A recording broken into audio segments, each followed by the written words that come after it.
kembali. Hadis arba'in nomor 5.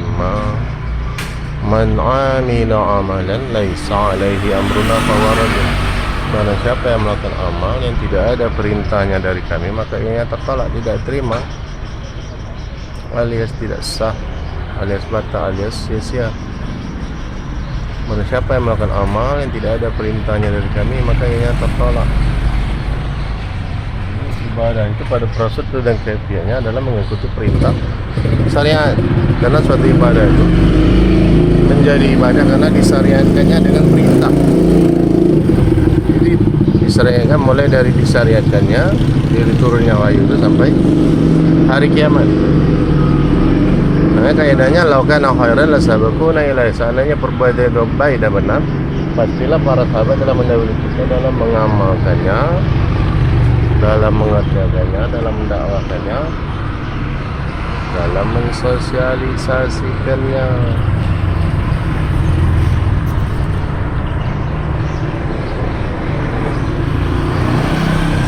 Seperti kaidah ini disebutnya Ibnu Katsir dalam tafsir surat Al-Ahqaf ayat 11. Lau kana khairan lasabaquna ilaihi. Lau kana khairan lasabaquna ilaihi.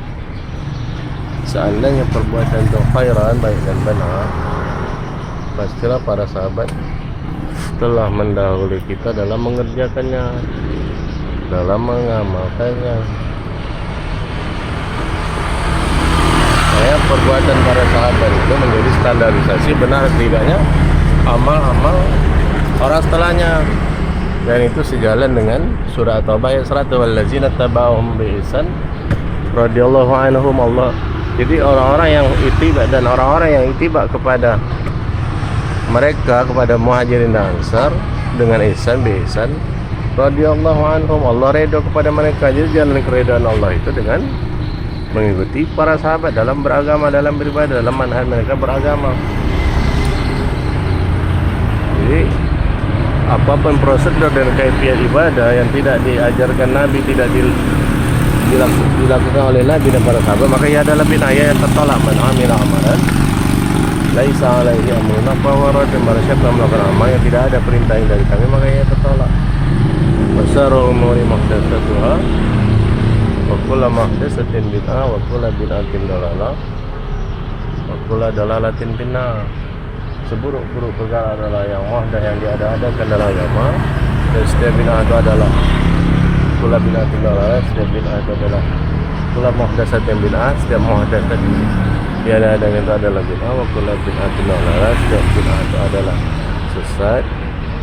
Wa kullu dalalatin finnar. Dan setiap kesesatan itu diancam dengan neraka.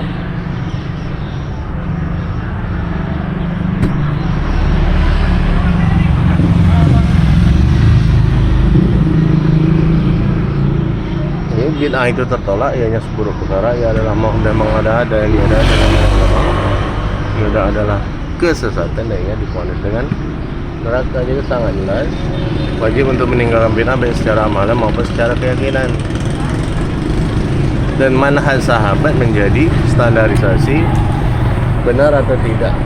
Perbuatan para sahabat menjadi standarisasi benar atau tidaknya suatu amalan yang dilakukan orang setelahnya, dan standar setelahnya perbuatan para sahabat itu menjadi tafsir bagi dalil yang tafsir daripada wahyu, karena mereka adalah sanadnya wahyu, mereka adalah saksi-saksi wahyu, mereka tahu tentang bagaimana mengaplikasikan dalil tadi.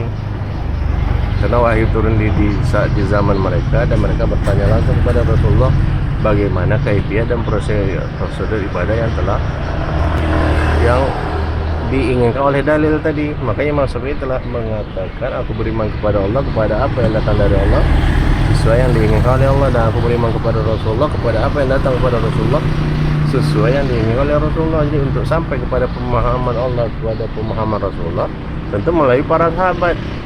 Dan makanya Allah menjadikan sahabat tadi sebagai jalan keridhaan, mengikuti manhaj sahabat tadi, wallazina tabauhum bi ihsan radhiyallahu anhum. Dan orang-orang yang